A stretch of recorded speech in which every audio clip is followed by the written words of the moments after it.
नमस्कार दोस्तों। तो आज के लेक्चर में हम कवर करेंगे सिविल प्रक्रिया संहिता की धारा 57। धारा 57 में हमें जीवन निर्वाह भत्ते के बारे में बताया गया है। तो आज के लेक्चर में हम यह समझेंगे कि जीवन निर्वाह भत्ता क्या होता है, यह भत्ता किसे प्राप्त होता है और यह किसके द्वारा दिया जाता है। तो सबसे पहले हम धारा 57 को पूरा बेयर एक्ट में पढ़ेंगे, उसके बाद इसे आसान भाषा में समझेंगे। धारा 57 बेयर एक्ट में लिखा है कि जीवन निर्वाह भत्ता सब्सिस्टेंस अलाउंस राज्य सरकार निर्णीत ऋणियों के जीवन निर्वाह के लिए संदेय मासिक भत्तों के मापमान, उनकी पंक्ति, मूलवंश और राष्ट्रीयता के अनुसार श्रेणीबद्ध करके नियत कर सकेगी।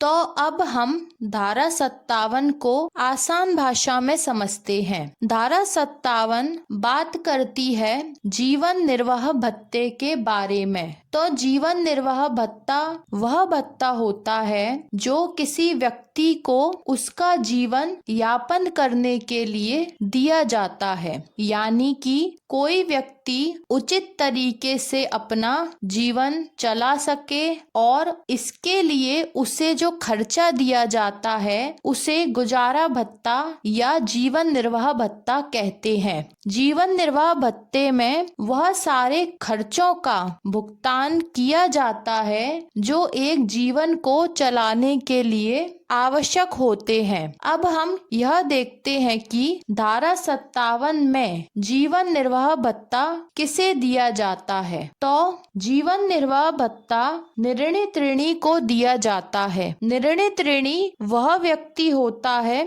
जिसके विरुद्ध उस मामले की डिक्री पारित की गई है। तो जब कभी भी निर्णीत ऋणी को किसी धन से संबंधित डिक्री के निष्पादन में सिविल कारागार में निरुद्ध किया जाता है, सिविल जेल में निरुद्ध किया जाता है, या ऐसे निरुद्ध करने का आदेश न्यायालय के द्वारा दिया जाता है, तो राज्य सरकार के द्वारा निर्णीत ऋणी के लिए जीवन निर्वाह भत्ते की व्यवस्था की जाती है। इसका मतलब है कि राज्य सरकार निर्णीत ऋणी के जीवन निर्वाह भत्ते की व्यवस्था करती है। अब हम यह देखते हैं कि जीवन निर्वाह भत्ते का भुगतान कौन करता है। तो जीवन निर्वाह भत्ते का भुगतान उस व्यक्ति के द्वारा किया जाता है जिसके हक में वह डिक्री पारित की गई है। मतलब जिसके पक्ष में वह डिक्री पारित की जाती है उसी व्यक्ति के द्वारा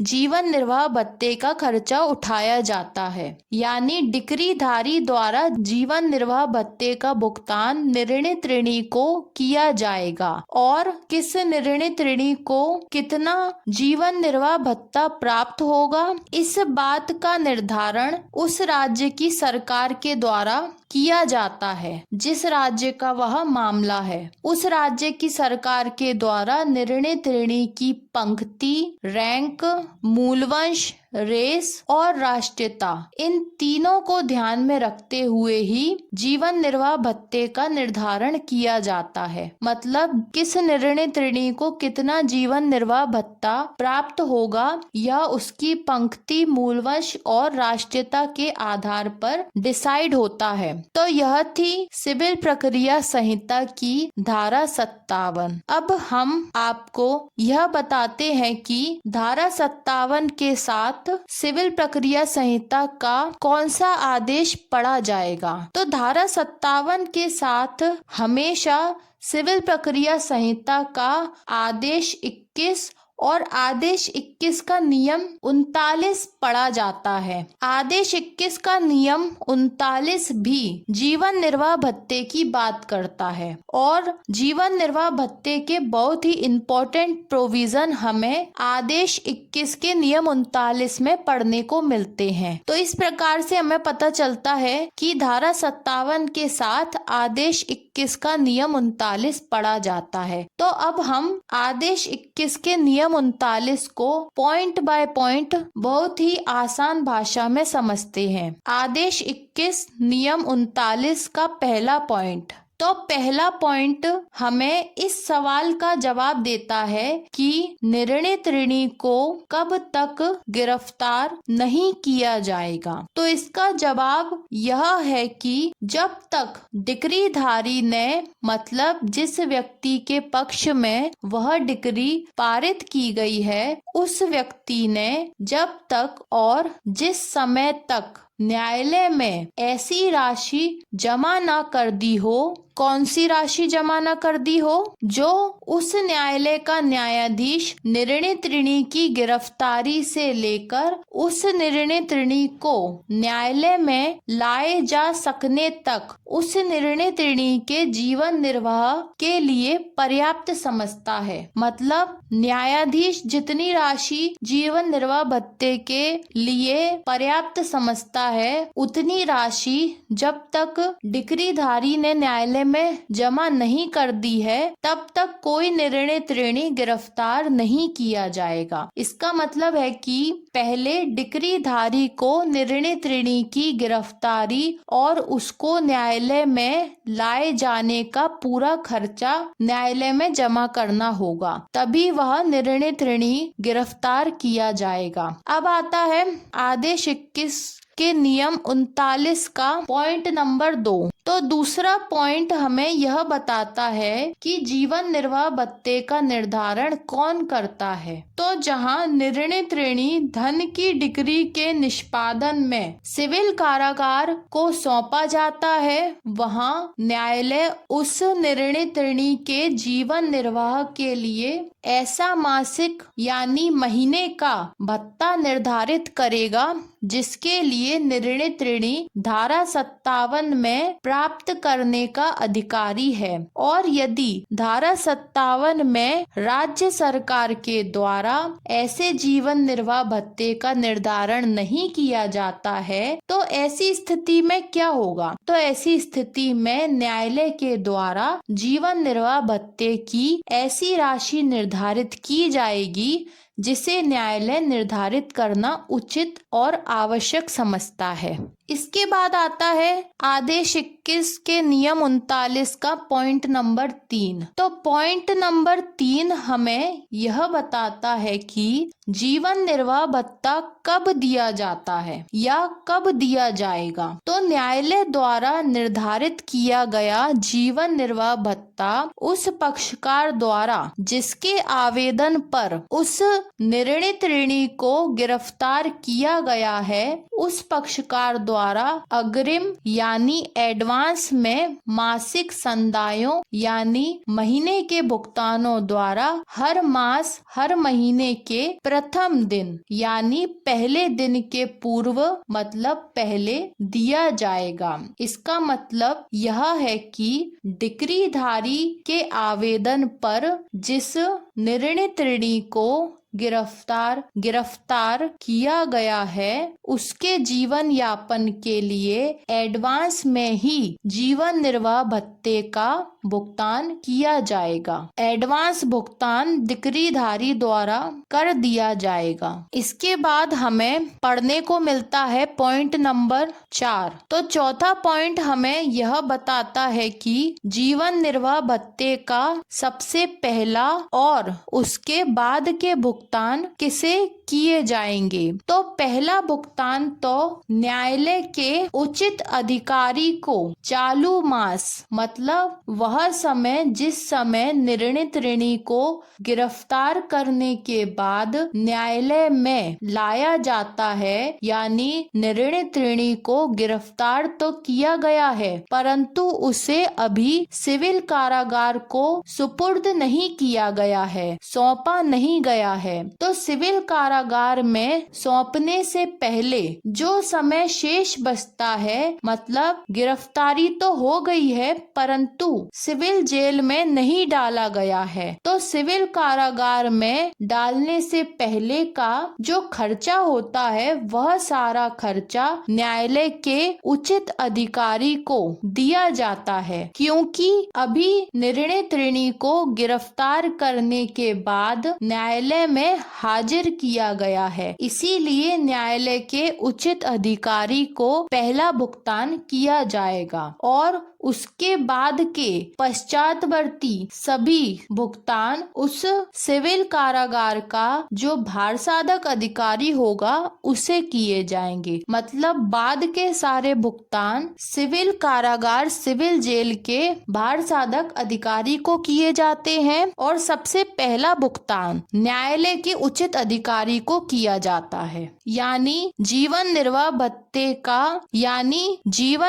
भत्ते के बाद के सारे भुगतान सिविल कारागार के भारसाधक अधिकारी को किए जाते हैं और पहला भुगतान न्यायालय के उचित अधिकारी को किया जाता है। इसके बाद हमको पढ़ने को मिलता है आदेश 21 के नियम 39 का पॉइंट नंबर 5। तो पांचवा पॉइंट हमें यह बताता है कि सिविल कारागार में निर्णित ऋणी को अपना जीवन यापन करने के लिए, निर्वाह करने के लिए डिक्रीधारी द्वारा जो जीवन निर्वाह भत्ते की राशि भुगतान की जाती है, संवितरित की जाती है, वह सब खर्चे वाद के ही खर्चे माने जाएंगे। उन खर्चों को, उन राशियों को बाद में निर्णित ऋणी से ही वाद के खर्चे के रूप में वसूल किया जाएगा। इसका मतलब यह हुआ कि जो डिक्रीधारी के द्वारा जीवन निर्वाह भत्ते का भुगतान किया जाता है, उस जीवन निर्वाह भत्ते को वाद का ही खर्चा माना जाता है और उसे बाद में वाद के सारे खर्चों में जोड़कर निर्णित ऋणी से वसूल किया जाता है। लेकिन पॉइंट नंबर 5 के साथ हमें एक परंतु पढ़ने को मिलता है, जो पॉइंट नंबर 5 का ही परंतु है। पॉइंट 5 के परंतु में हमें यह बताया गया है कि परंतु यदि निर्णित ऋणी ऐसी राशि का भुगतान नहीं करता हो, मतलब जो राशि उसे जीवन निर्वाह भत्ते के रूप में उसके ऊपर खर्च की गई थी, उसी राशि को बाद में वाद के खर्चों में जोड़ दिया गया, तो निर्णित ऋणी ऐसी राशि का भुगतान नहीं करता है। जो राशि डिक्रीधारी द्वारा जीवन निर्वाह भत्ते के रूप में उस निर्णित ऋणी के ऊपर खर्च की गई है, उस राशि को वाद के खर्चों के रूप में यदि निर्णित ऋणी बाद में भुगतान नहीं करता है, तो इसके लिए उस निर्णित ऋणी को सिविल कारागार में, सिविल जेल में निरुद्ध नहीं किया जा सकता, बंदी नहीं बनाया जा सकता और ना ही उसे इस राशि के लिए, इस धन के लिए दोबारा से गिरफ्तार किया जा सकता है। मतलब यदि निर्णित ऋणी जीवन निर्वाह भत्ते की राशि का भुगतान, जो राशि उसे वाद के खर्चों में जोड़कर मांगी गई है, उस राशि का भुगतान नहीं करता है, तो इसके लिए उसे कोई जेल नहीं होगी, उसे सिविल कारागार में फिर से नहीं भेजा जाएगा और ना ही वह निर्णित ऋणी इसके लिए गिरफ्तार किया जाएगा। मतलब जीवन निर्वाह भत्ते की राशि डिक्रीधारी को वापस प्राप्त हो जाए यह आवश्यक नहीं है। यदि निर्णित ऋणी उस जीवन निर्वाह भत्ते की राशि को वाद के खर्चों को देते समय भुगतान नहीं करता है, तो उसके लिए उसके ऊपर कोई कानूनी कार्यवाही नहीं हो सकेगी। मतलब निर्णित ऋणी यदि भुगतान कर देता है तो डिक्रीधारी को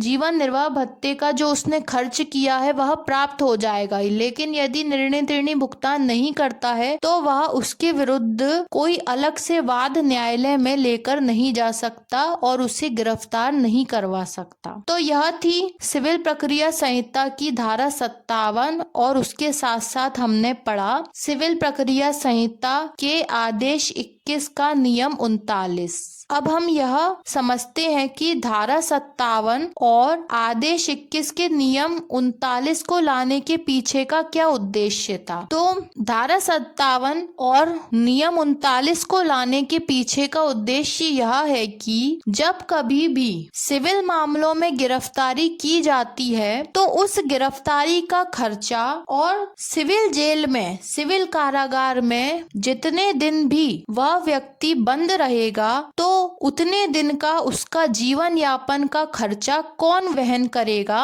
क्योंकि जब हम कोई क्रिमिनल मामला देखते हैं तो उस क्रिमिनल मामले में सरकार के द्वारा उस अपराधी को गिरफ्तार करने और उसे जेल में रखने के सारे खर्चे उठाए जाते हैं। लेकिन जब मामला सिविल का हो, दीवानी मामला हो, तो ऐसी स्थिति में उस व्यक्ति, उस निर्णित ऋणी जिसके खिलाफ मामला आया है, उसको जब जेल में रखना होता है तो उसका सारा खर्चा कौन वहन करेगा। इस समस्या को हल करने के लिए धारा 57 और आदेश 21 के नियम 39 को सिविल प्रक्रिया संहिता में जोड़ा गया है। तो ऐसे सिविल मामलों के निर्णित ऋणियों को जब सिविल कारागार में बंदी बनाया जाता है तो उनके जीवन यापन का सारा खर्चा, जितने दिन भी वह बंदी रहते हैं तो उनके जीवन यापन का सारा खर्चा उस मामले के डिक्रीधारी द्वारा, यानी जिसके हक में निर्णय आया है, उसके द्वारा जीवन निर्वाह भत्ते का भुगतान किया जाता है और उस जीवन निर्वाह भत्ते को बाद में उसी निर्णित ऋणी से वाद के खर्चों के रूप में वसूल किया जाता है। लेकिन यह आवश्यक नहीं है कि वह निर्णित ऋणी उस जीवन निर्वाह भत्ते का खर्चा वाद के खर्चों को देते समय भुगतान कर दे। कई बार ऐसा होता है कि निर्णित ऋणी वाद के खर्चे का तो पूरा भुगतान कर देता है, लेकिन वह उसको जो जेल में रखा गया उसके जीवन निर्वाह भत्ते का भुगतान नहीं करता है। तो इसके लिए कोई भी कानूनी प्रावधान नहीं है। मतलब उस निर्णित ऋणी को यदि वह जीवन निर्वाह भत्ते का जो खर्चा हुआ है उसका भुगतान नहीं करता है तो इसके लिए उसे ना तो सिविल कारागार में बंदी बनाया जा सकता है और ना ही गिरफ्तार किया जा सकता है। तो जीवन निर्वाह भत्ते